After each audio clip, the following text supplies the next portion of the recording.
All right. So yeah, so I'd love to just take some time and just share some best practices, those who may be more familiar with Zoom, or if you had some particularly, good tricks that worked well, or if there's any challenges even that, you might want some support on, or like if we can come up with alternate solutions together. So we'll just take turns, and I guess I can start. So I guess a couple of small things that I found helpful.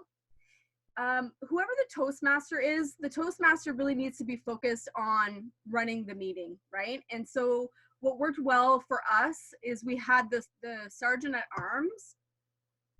The Sergeant at Arms was made a co-panelist or a co-host, so that they could do the muting and unmuting of people. If like sometimes when people come on late, then they're automatically unmuted.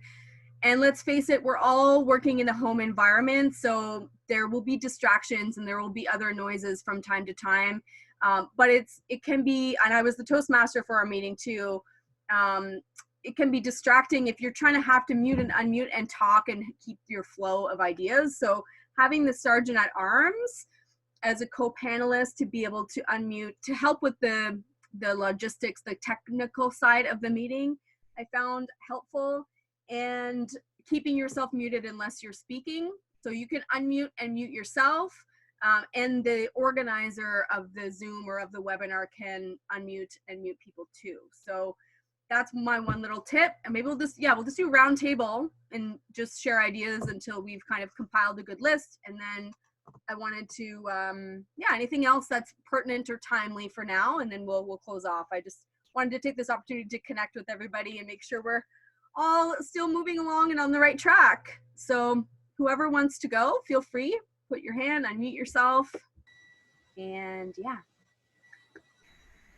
Okay, Stephanie, that's okay. Karen can speak for you, for no worries. Just, I'm happy that you're here and able to tune in anyways. Karen, did you want to share best practice, like with what your experience was from your meeting, and sure. How it kind of went, and any tips you have? See if I can think of one. So I think really I took on the Toastmaster role as well, and I liked your idea that you just mentioned about having the Sergeant at Arms help with the sort of handling of things, because it was a little bit tricky trying to manage that and keep things kind of on track. So, but aside from that, I'm trying to think. We only had one speech and we had table topics. So when it came to voting for table topics, we just had people send their votes to the table topic master through the direct message on the chat. So that was a simple way to collect those votes. And we just had people put their hand up as well if they wanted to do a table topic speech.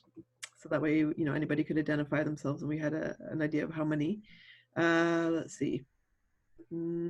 Like I mentioned before, we tried to get everybody online early so that we could kind of make sure everybody was connected and videos and mics were all working before we sort of started the meeting. I guess that's about it. Good. I like the using the chat function. I think for the purpose of voting for table topics, and also it could even be used for written feedback for the speech. If you guys you have your speech evaluation doing the verbal, but it depends on if you do this in your clubs, but I know for us, after every speech, there's 2 minutes for a written evaluation. And Tony, so my original idea was, well, during that 2-minute time where you're giving the written evaluation and typing your comments to the person who spoke, you could quickly open an email and fire it to them that way. But Tony brought up a good point. I didn't realize that this was available. Is the chat, if you type it in the chat, there is a way to save your chat roll. So if the speaker can maybe decide what's best for them, I don't know what the right answer is, but if they type, because they can give their individual feedback by typing a message directly to that person. And then the person who's receiving the feedback, like if you open your chat box and at the bottom, right, you see like those 3 little dots that indicate more. If you click on that, then there's a save chat option. So whatever you decide to do, or even if you decide not to do the written feedback, I guess that's okay too. The most important thing is that they get the verbal evaluation, but that functionality and that option is there as well. Sorry, I just jumped in. Should let everybody else speak, but you got me thinking about the chat role and the chat box, and so there. Another tip. All right. Jen, did you want to share something? Definitely.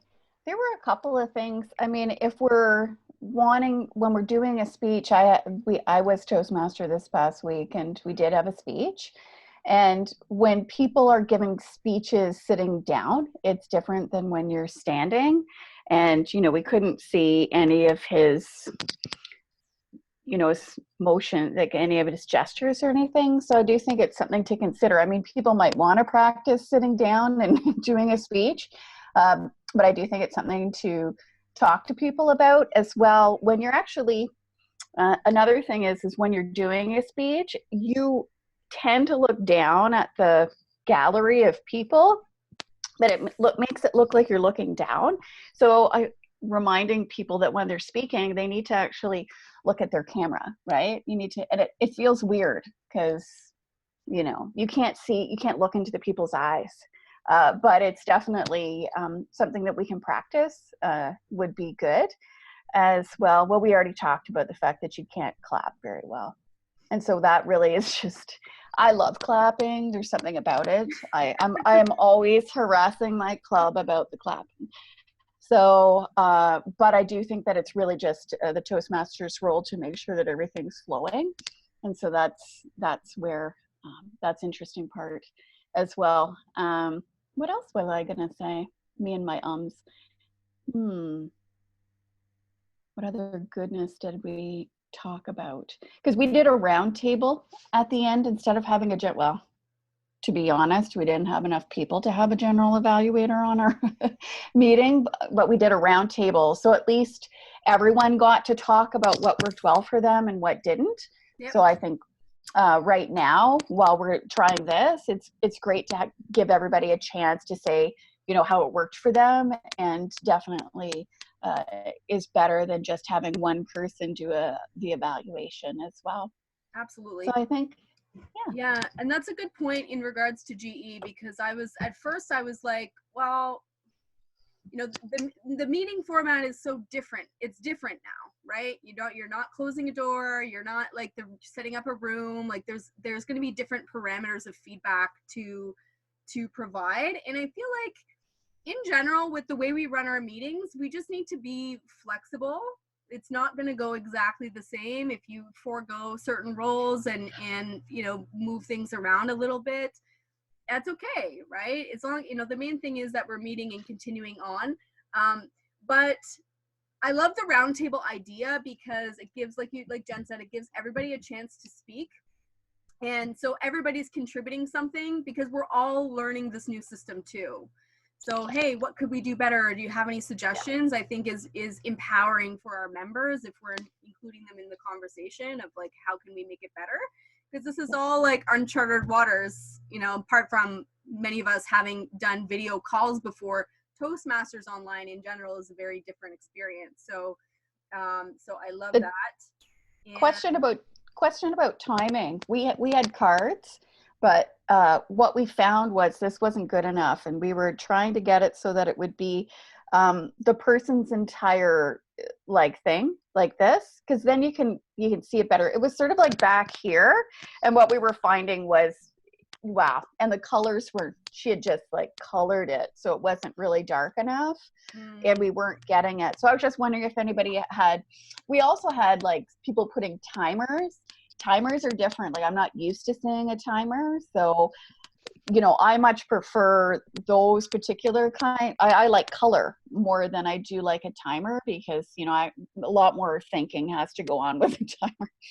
So we're used to the colors. So that's just another thought, is to put that, you know, in this full screen so that people can actually see it. Anyway, I don't know. Anybody else have any other suggestions? Yeah, with regards to timing, so as the Toastmaster, I reached out to who our timer was and said, you know, can you come up with a creative solution to find some paper, different colors. And he actually found red, yellow, and green paper, like the sheets. But everybody who's going to take a turn at timer will need to have something to be able to use. So that's an expectation, I guess, that needs to be communicated. And it's tough because not many of us are like going out a lot to get new supplies and things. So I'm open to any other ideas that others might have to share. And I saw both Stephanie and Karen's hand raised, so feel free, jump in. Do you want to go first, Stephanie? You were talking about. Oh, well, Stephanie's hand was raised, but I can see she's on a. There we go. Sorry. Thanks, Karen. Yeah, you might end up saying what I was going to say. So I was timer. Oh, there. Sorry. That's okay. Sorry. I was timer. I happen to have green, yellow, and red folders. And I did end up essentially putting them like this, literally covering my face. And our general evaluator suggested that I not do that because then I wasn't able to see the person talking and all that kind of stuff. But it's an interesting point that Jen brings up about covering up that whole space. And what was the other thing? I forgot to, or I guess just the whole setup and stuff, because Dina didn't see me holding up the cards when she was doing her speech. So she went over her time and all that kind of stuff. So just, again, a learning process and curve for everybody and how to see the timer and all that kind of stuff. So that's our feedback. I have a point to Dina not being able to see you. So it can be an expectation, and maybe we need to kind of compile a checklist of like good best practices for using Zoom and for conducting meetings that we send out to our members. So that it's like the little things, like the timing cards there. So to be able to see the timer, like, I don't know if you guys know how to toggle between like gallery view and speaker view in the top right. So if you put it on speaker view, if someone's doing a speech or a table topic, it's like a speech is probably most important because you want to be able to see them bigger. Then they're like on the big window, and then you have the rest of the participants in a bar at the top. And so our solution with being able to see the timer is, if you were on speaker view, make sure that you toggle, if you're speaking, make sure you toggle the bar of participants at the top so that you can see the timer, so that the timer is in your view because it doesn't show them all. It's a little extra step for the speaker to remember, but then they would be able to see the timer at the same time. So that could be something to try. And we all might, try something, see if it works, try something else, right? It's a learning process, like you said. So I don't know if that helps, but. It does for sure. And that was something we talked about afterwards, just going with the motions and not remembering all the details from the few online meetings that we were having and stuff. So, yeah. Mm-hmm. Absolutely. Thanks for sharing, Stephanie. Karen, did you want to say something? Yeah. So I wanted to come back to the point that Jen made about when you're only seeing a person from maybe mid-chest up or possibly waist. Like, I asked Dina, did she want to do her speech? Did she want to back up from the camera so we could see her whole body? And she said no, she'd rather sit. But we were able to see enough of her hand motions. Like, she was not as close as I am right now. So we were able to get a little bit of an idea of the gestures that she was making. But it brings up an interesting point, which is that this is a completely different sort of forum, right? And the reason that people come to Toastmasters can be varied. And some people, it's just, nervousness or shyness of being up in front of a person. But in this situation, you're watching yourself being in front of people because you can see your self camera view, of course, too, right? So that could be a little bit of a stressor for some people. We had pretty much everybody with their cameras turned on, although one individual had their camera off until they did a table topic. And then I found it was quite funny. I think they didn't have a very good setup, and they were lying like on their bed, sort of, while they did their table topic. And so, we may want to think a little bit and talk a little bit about sort of how you present etiquette, yourself I in front of guess. the camera. Yeah. Yeah. Treat it as a meeting. It's, come dressed and well, Yeah. at least the top half and like Yeah. in a quiet Nobody cares what place. happens below. No. But anyway, that was just some thoughts that kind of came to mind that that there's a sort of a new kind of I don't want to say an ideal, but I did, I think during our mention, refer to if anybody watches like video logs where there's somebody who sets up a camera often and will talk or give a presentation about a subject. Usually they're in a well-lit space, that because you want to be able to see their facial expressions as well as because that's going to be more influential, like when you're losing some of the body language due to the space allowance. So anyway, just some things I was kind of thinking about. Absolutely. Well, I think, like, do you guys like the idea of compiling a list of norms and suggestions or parameters or whatever you want to call it, that we can at least share with our clubs to remind them as we're navigating this process to, like you say, well lit, make sure you're free of distractions and you're come prepared for the meeting, and then little tips and tricks of how we can maneuver the meeting itself. Like, I'm happy to start it off maybe on Google Sheets, and I can invite you guys to it and we can just add ideas and compile a list. Sure. I think more heads are better than one putting it together. And it'll be interesting to see too, on the topic of speaking and delivering a speech. It's a very different vibe, like you say. I'm curious to see how this all goes down with the division contest, because if you're not aware, we are doing all the division contests online as well, and so from a contestant's perspective, it'll be interesting to see. But I don't know. I think for me personally, if I was doing a speech, I would try and set up my computer so that I was standing, so that, because I feel like I can get into it more, and I think that's important in terms of like conveying your message and expressing yourself. So maybe encouraging people to do it that way, or I guess being cognizant of sitting down, and you just have to do more with your upper body. Like, it'll be different, varying depending on the person, I think. So so what else? Oh, other little tips. So you guys can change your name I don't know if you guys did that, but one thing that we did, and I think we'll continue with it, is like in the participants section, you can rename yourself to include your role.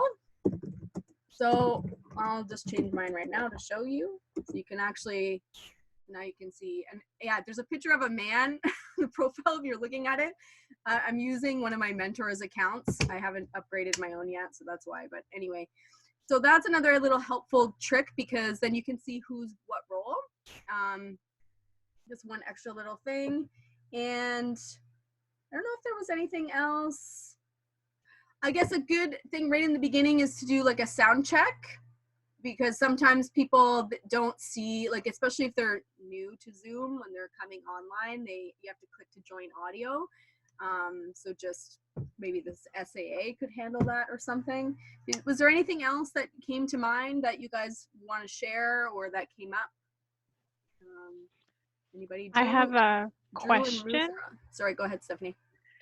Is there a requirement in going with what Karen had said earlier about the setup? I mean, obviously I understand you do want to have the most professional setup as possible.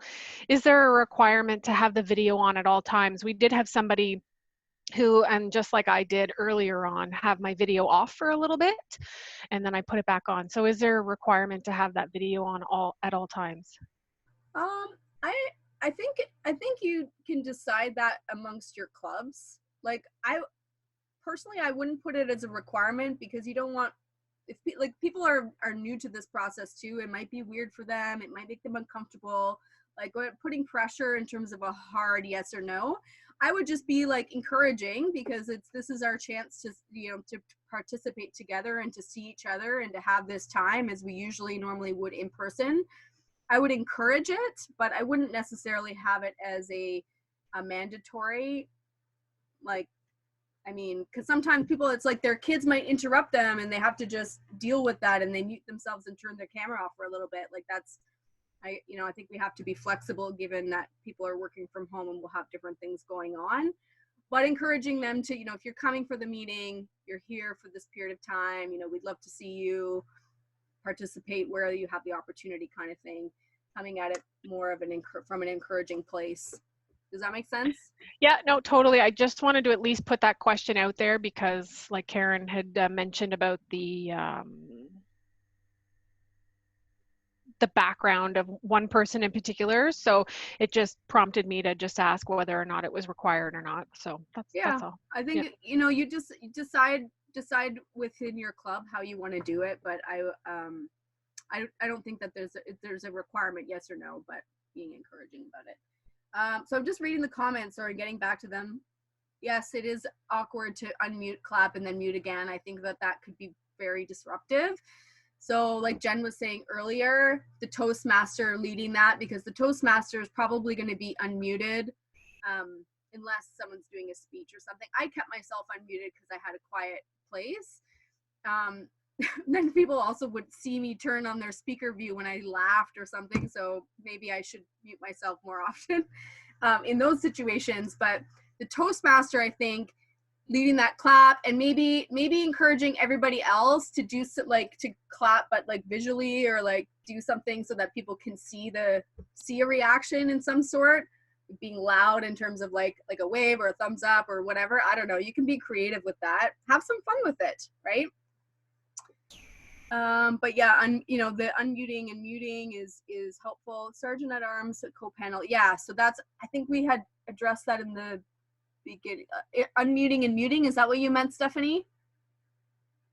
With the Sergeant at Arms being a co-panel? Yeah, that's what I meant. So like you suggested about having the Sergeant of Arms being a co-panelist, I would assume they kind of have control over the meeting as well as the Toastmaster.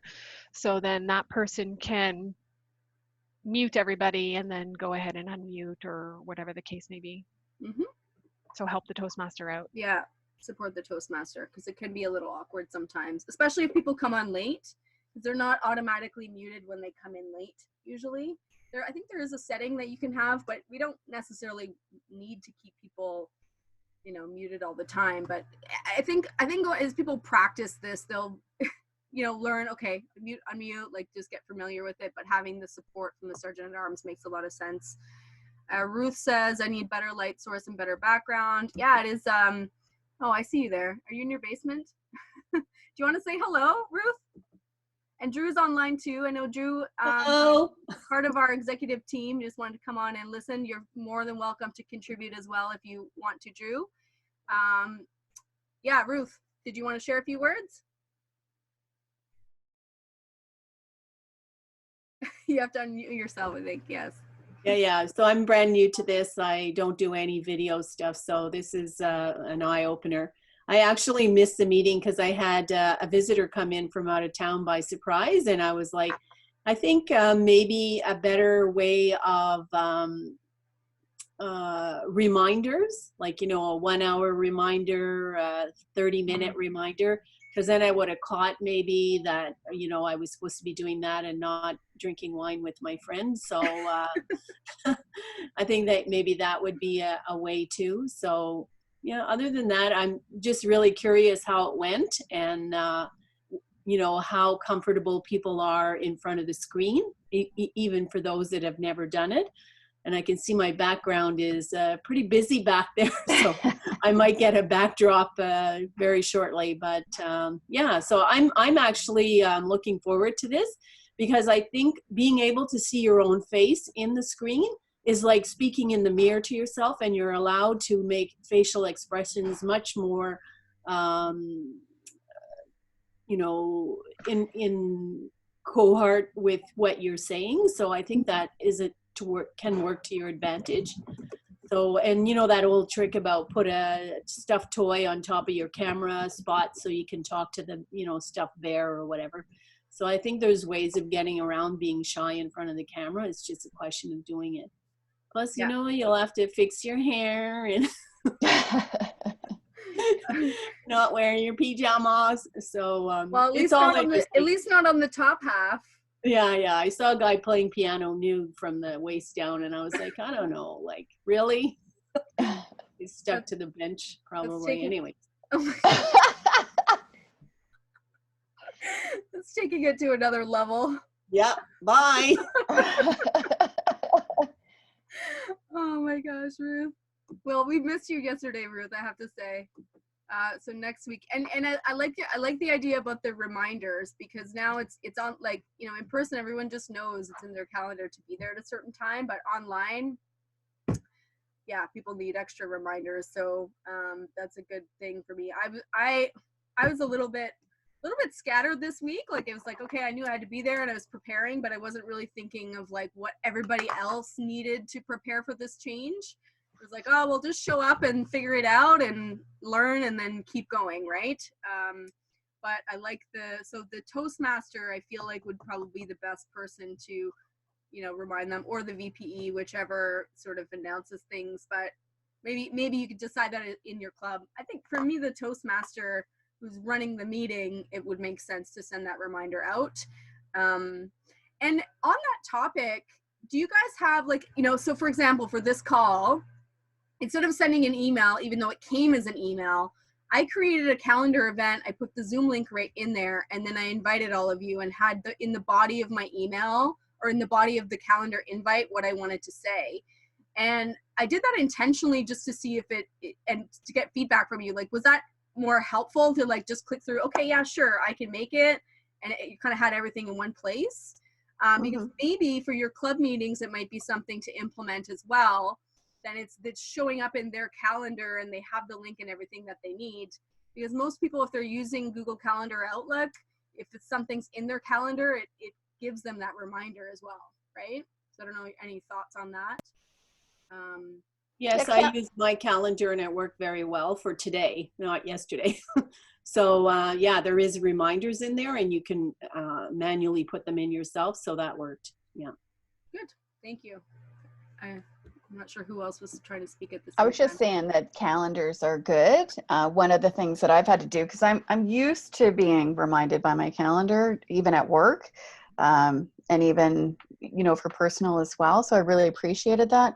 One of the things I've had to do though is to put I look at my day and I put reminders on my phone, and I have something on my phone where it's telling me, it's just a timing one, right? So if you're used to being attached to your phone, having my phone remind me that I have to stop having tea somewhere and then I have to get back to doing whatever. Because yeah, I can miss meetings for work now, because, you know, so I think it's just those giving myself a like 10 minutes or 5 or 10 minutes, depends on the person, right? And whether or not they're used to. I'm just realizing that these meetings take a little bit more time.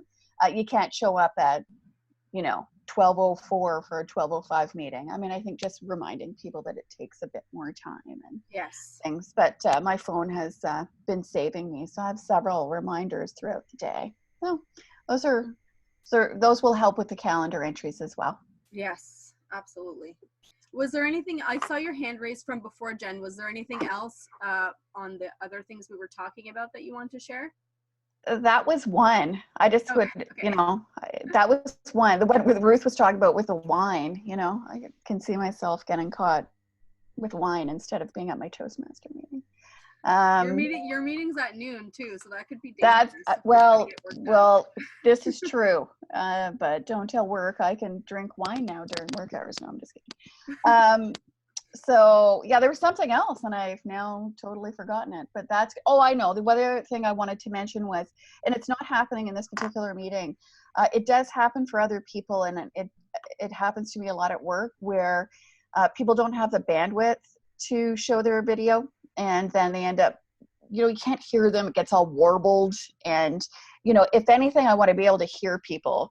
So I think that it could be a very bad Toastmaster meeting if you can't hear. Mm-hmm. And so it's just something to remind everyone that if that does happen, often turning your video off. I challenge people to put their video on at work with Toastmasters, because I do believe that right now, seeing each other's faces, like you say, everyone's agreeing, is important now, but it can interfere with the running of the meeting. So it is a suggestion if that happens. Mm-hmm. That's a great one. Yeah, I know even at home, and like I have a pretty strong internet connection, but sometimes like technology is technology and internet connections, and there's like lots of variables. You know, usually the prompt where I'm freezing or it's glitchy is like your internet connection is unstable, and so yeah, reminder to people that, you know, hey, if you're getting this message or if it doesn't seem to be a good connection, you can always turn your video off. So I like that. And as well, if their phone connection is better, it's not always. I mean, some people have, if they're using their mobile, you know, their network may not be good in their house, and so there it can be that, you know, dialing in with their cell, like, is not better. But if you have a landline, I mean, for the most part, you're going to be solid. So it is. You can also dial in using your phone. So it's. I think just giving people those hints and tips so that they can continue participating is definitely something that we can do. Yeah, being flexible, giving people options. Drew made a comment. Drew, do you want to share your thought there, my friend? You want to unmute yourself and share? Absolutely. Like, what I'm saying is, like, basically not have our connections wireless. I've had for many years issues with wireless connections, so probably plugging in like a Ethernet cable would probably help with those situations that we are having like unstable connection. And yeah, makes sense. pretty much it's a good point, because I don't know, I'm so reliant on Wi-Fi that I don't even think, I forget that that's an option. Right, but that you know, if you're hardwired, your computer's plugged in directly to your modem, of course it's going to have an impact in a positive way. Thank you for sharing that, Drew. Drew, you were on our club meeting yesterday. Is there anything that you noticed that we did well, or did you have any other ideas to add to the conversation? I don't have anything much to add, but what I did probably notice was, like, because we also wanted to have our executive meeting afterwards, and probably having a different Zoom number would probably help with that, and that it's actually password protected. That's only us connecting into for one. the executive? Yeah. Yeah, okay. Yeah, well, that's, and within Zoom, so I guess a question for Jen, Karen, did you guys, like, did your club invest, I guess, in a Zoom account, or which platform are you using, where you, like, are you using Zoom or are you using WebEx, I guess is my question, because with Zoom, I'm most familiar with Zoom, but you can create recurring meetings where it's always using the same meeting ID. And you can do that for your executive meetings too. So you have it a different number so that only the people that have that meeting ID are able to come, and the password protected to allow only those individuals into the meeting. So any thoughts about that? Yeah. Oh, there you are. My computer. Okay. So we posted on our Barhaven Toastmaster website for any guests who would come across the website, if they wanted to try to log in and join us. We put the link there. So we didn't make it password protected, so that, like I said, if any guests came across it, they were welcome to call in and join. Stephanie, I think, noted that there was somebody who did try to join our call, but we didn't recognize the name, and then they didn't stick around very long. They kind of disappeared as quickly as they arrived. So I don't know whether somebody did try to join us and it had problems, or, you know, they were kind of joined a little bit late. So maybe once they realized it was in progress, they were embarrassed and left. I don't know, but could happen. Yeah, it could happen. But no, I mean, we did actually sign up for the month-long membership. I think it was about $21 or something like that. So we figured we'd be using it for at least a month. Yeah. So. Yeah. Okay. I have some additional, in addition to what Karen was saying, so that person that just came on, I guess there could be a concern where, yes, it's a guest, but let's just say it's not. I don't know. I'm always thinking very much outside the box. Prazzer bugs me for this. But maybe it should be password protected just in case. Maybe the guest should be reaching out, sending an email in case there's something malicious going on. I mean, I'm sure some of you have already seen whether it was text messages or emails because of the craziness that is going on. Some people are being taken advantage of who just don't know better, or, you know, yeah. So anyway, it was just a thought. If we do need to do a password protected, it'll require a little more effort from the guest's side, maybe a little more effort probably from our side, because I don't fully know how that will work. But yeah, instead of having some random person popping on and like listening in and you know, not contributing, and I mean, obviously it's a Toastmasters meeting, there's nothing sensitive, there shouldn't be, but again, I'm thinking extremely outside the box. That's kind of what I do. I think you bring up a good point, because while all of us here are okay and open and whatever, there may be people that wouldn't be comfortable with that. And so maybe it's something you address, well, for sure address it as an executive team to decide what is best for your club. Maybe even put it out to your members and just table them, right? Get their feedback, because I like, you bring up a good point. It's something that we need to at least pay attention to. And it would be an easy enough solution if you're promoting it on your marketing pages and social media and stuff like that. You know, hey, we're meeting online now. Reach out to so-and-so, your VP of PR, for access to our call. Like, it could be something as simple as that, and then you're not getting randoms on there. Yeah, I think that's a good idea, just because I'm thinking in particular with some of our previous guests, like some of their speeches were quite personal. Karen, I'm sure you know who I'm talking about. And it's just, if you have some random person who, and this person, when they came on, it was very brief. But that person comes on, and as the Toastmaster or Sergeant of Arms, you don't want to interrupt if there's a speaker or table topics. And then they're listening to some potentially sensitive information, or sensitive in the sense that they're sharing something from, you know, their past. And, you know, whereas a guest, when they're coming in, you're meeting them, you're seeing them, the handshakes, you know, you're getting all of their information. Whereas here we have this open URL with no password. And yes, it's great that guests can join, but there is now, as we talk out loud, I think this is an issue that's something we need to consider. Yeah, absolutely. Absolutely. Any other feedback or thoughts on that topic? Like, I think it needs to be a discussion for sure, and then decide what's best. Sorry, go ahead, Jen. No, I was just gonna agree. I mean, I have a close club, so, and we use WebEx at work. So, one of the things that I realized, though, we can schedule it as well, so we don't have to use our own personal, you know, WebEx accounts. Not that that's a big deal, but you can actually schedule, you know, a recurring one in WebEx, so that it's not, you know, like the Gen one, right? We don't need to have that. So it's the same thing, right? You just schedule, and ours is more contained, and so we don't have all those issues that you're having. But I do agree that it's an issue, and I think, you know, finding the best practices and having it password protected and having a way to manage that would be ideal. Yeah, absolutely. Thank you. There was something else that I thought of when Stephanie was talking. I can't remember it now. It's evaded me. Any other thoughts around this conversation? Oh, did all of you, there is a place for us to share, well, like sharing our links, sharing our online meeting information within the district.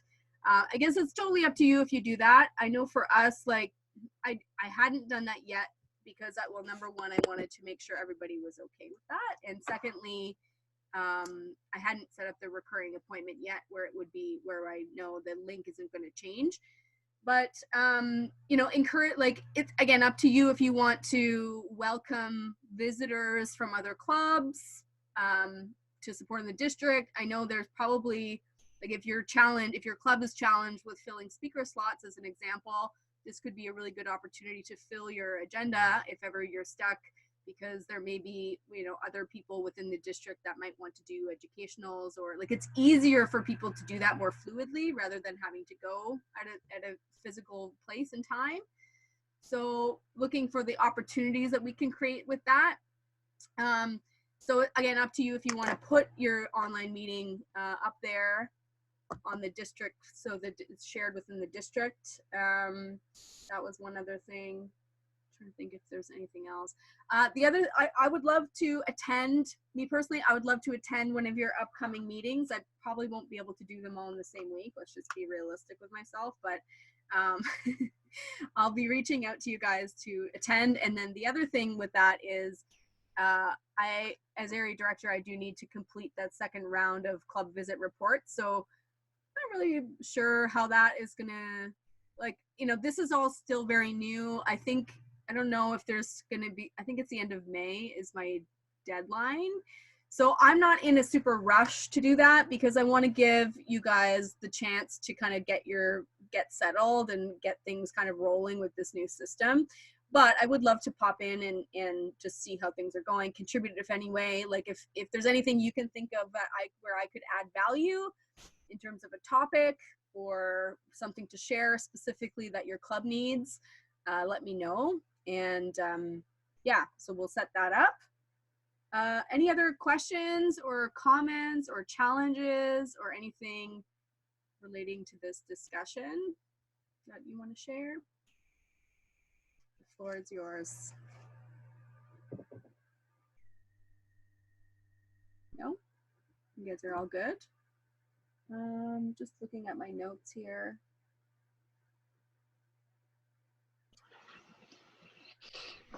I'm just going to review my notes from these emails because I have a lot of information. I guess a couple of reminders. I'm going to send an email as well to the area. I know Lisa had just sent one recently that was really great with a lot of different resources and information, but kind of important events that are coming up. The Division A contest. All the contests are still happening. They're just happening online. So the first one is Division A on the Friday, March 27th at 6:15 p.m. And then all of the other ones for, you know, our area, not our area, but Division A, B, C, D, you know, within our district. I think most of them will be happening all in the same weekend. So would love all, you know, to have many of our members from our clubs attending the Division 1 just to, and you can even guests too, right? You can invite guests. It's a new experience, but the more the merrier. And now that we don't have that capacity and we're not as limited with geography and, you know, having to travel to Brockville, you know, we can all pop on online. And then the conference, the April conference is also going to be held online. So they're still planning to run it, you know, with the keynotes and things that they had planned. So we'll stay tuned for how exactly that's going to look. I'm sure there's a lot of work being done to make sure that, you know, people get good value from that experience. Has anyone on this call purchased a conference ticket? Because I know they are doing reimbursements. So you'll get your money back, but, you know, we should be able to get some people online for the conference. Also, the one thing that happens the weekend of the conference in April is the business meeting where we're voting in the new district trio and the division directors and the district leadership and different policy changes and things. So it is a requirement for the president and vice president education, BPE, to come on. And since it is online, there's no proxy option. So just a reminder about that. I'm sure those of you that it applies to would have received a notice about that. If you haven't, or if you haven't registered for it, let me know and I can help you out with that.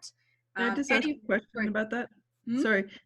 So you were talking about the voting, so the president and the vice president of education, because I was doing the SurveyMonkey survey for that the other day, and they were asking for a proxy name on that survey. It was just mostly, I think that registration form was, maybe that part hasn't been adjusted since it's now going online. Okay. It seemed to be more of like a questionnaire about, like, you know, will you be participating online, or would you still, if things, you know, changed, would you still attend in person? those types Oh, of okay. questions. Maybe I didn't see that one. Yeah, it was the one from Ronald Servant. So anyway, in responding to that, they were asking for who the proxy would be, and I put Stephanie because I couldn't get an answer from anyone else, and I just needed to put somebody's name because I couldn't proceed in the survey unless I filled Okay. in the Oh, box. interesting. Okay. Yeah. That's a good point. So if that was a new survey that was sent out, like after all this had happened, then maybe they're making an exception, or maybe because my understanding is that if it was online, then there Okay. was no proxies allowed. But maybe, I think at that point they're just trying to gauge like what if we can expect to have quorum, right? Yeah. To do business. So I think that's more or less like the intention of that Okay. survey. But I'll find out about the proxy. And if it's a required field and we don't need to, you were not allowed to have a proxy, then something should be edited there. So let me look into that. Okay. This is also a really great opportunity to, invite our past guests out, people that have come before that maybe had restrictions. And I know that there's some conversations happening behind the scenes to figure out some strategies to get guests to an online meeting, and how do we convert a guest from an online meeting to someone who will come physically? Like what could that process be? So maybe that's like the first stage is get up and running, and let's make sure that people are still progressing through their curriculum and they're happy and they're getting value for their Toastmasters membership. But then if we are, getting going and having guests come, then, working on, so we can still continue to make growing our membership a focus. And how do we effectively do that? Because it's obviously, it's different, and if people are coming as a guest, like we had a guest who had never been to a Toastmasters meeting before, and his first one that he comes on, obviously we're like fumbling around, but he understood. I mean, he was, sensitive to that. But then it's like, then what do you do, and how do you showcase the value of the program when we're not showcasing everything that Toastmasters has to offer, because it is a different experience. So it's an interesting kind of challenge that we'll be facing there, but just wanted to leave that with you in your thoughts, and maybe we can have a future conversation about that, or if you have any thoughts about that. We're coming up to the hour, so I want to be respectful of people's time. Was there anything else that anyone can think of? Any other announcements or anything going on, or anything that you feel like I missed, or closing thoughts to this? I just had a quick question. Oh yeah, sorry. Sorry. That's okay. So when you were chatting, I wrote down a question. Can we see any past activity on our Zoom account? So again, kind of going back to the password protection, if this Zoom URL is accessible by anyone, could, for example, somebody be using our Zoom account right now for other things? Just again, out there, kind of random thought. No, this is like, I hadn't thought about this before, so I'm really glad that you brought it up. I don't know that you can, but I don't have the yes or no answer, but I'm going to look into it, because I think it's the privacy component is something that we need to pay attention to. And I'll send Tanya a quick message and just see if she, or Lisa, and see if she has any thoughts, or and I'll poke around too and see if I can find anything. I haven't been able to, like usually you can see within your Zoom account what's scheduled, like what meetings are happening, but I don't think that there's any history necessarily recorded, but I don't know for sure. Yeah, I'm not sure either, because I think Dina was running the whole Zoom account, and I think she's a little bit more familiar with it as well. So definitely something I will look into as well. Yeah, maybe and if Dina's quite familiar already, maybe just ask her too and see. Like I use them quite a bit, but I never thought about that before. So thank you for bringing it up. Okay. Anybody else? Last chance before we close up. No? Okay. All right. Well, I just want to say thank you to everybody being online with me today. I appreciate your time. I appreciate your contributions and coming together. I know I kind of planned this last minute and just put it out there. I just thought it was a timely one. I knew there were a few of our clubs having some meetings, and so it is a pertinent discussion just to get on the right page. And using Doodle and Survey Monkey, just sometimes it's just so much easier to like pick a time. Okay, who can come? No stress if you can't. And then we made it happen. So here we go, and the recording will be available to those who missed out. So thank you all for spending your time here to share some strategies and tips, and looking forward to